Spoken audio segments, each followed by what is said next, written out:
On a quiet morning in 1908, a blinding fireball streaked across the sky above Siberia. Seconds later, an explosion so powerful ripped through the air that villagers hundreds of kilometers away were thrown off their feet. According to Wikipedia and early reports referenced by the New York Times, the shockwave flattened 80 million trees in a perfect radial pattern. Yet, no crater was ever found.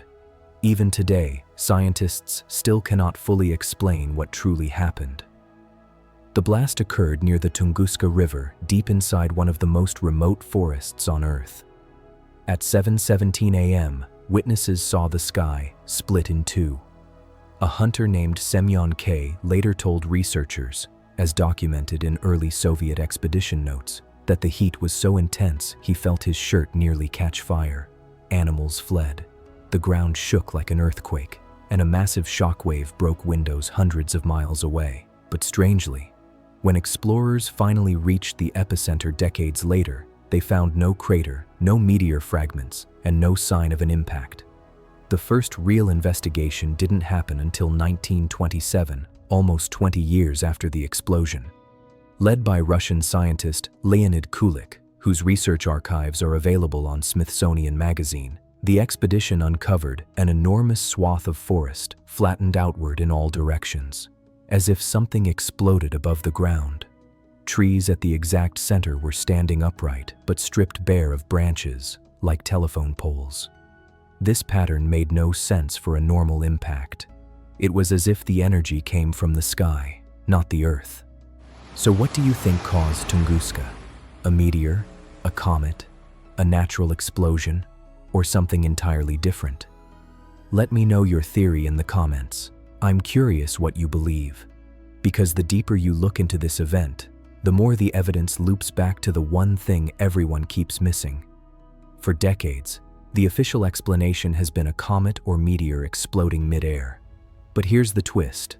According to a 2013 study published in the journal Icarus and summarized on Wikipedia, researchers found no fragments of a comet, meteor, or asteroid anywhere near the site. Not even microscopic dust consistent with space rock. This loops us back to the biggest contradiction.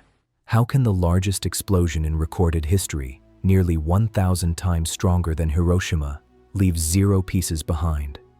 That's why alternative theories have multiplied for over a century. One popular theory says Tunguska was caused by a comet made almost entirely of ice.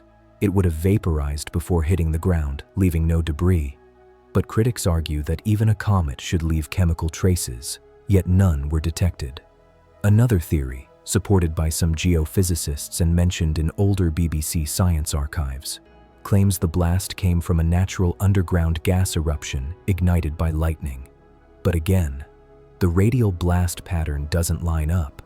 Then there are the more fringe ideas, including Nikola Tesla experimenting with wireless energy transmission. Although historians widely dismiss this, it persists because Tesla was conducting high-energy experiments around that time, according to his documented notes. But here's the newest twist. In 2020, Italian researchers proposed that Tunguska may have been caused by a grazing asteroid, an object that skimmed Earth's atmosphere but didn't collide. If true, it would explain why there is no crater and why the energy release was so enormous.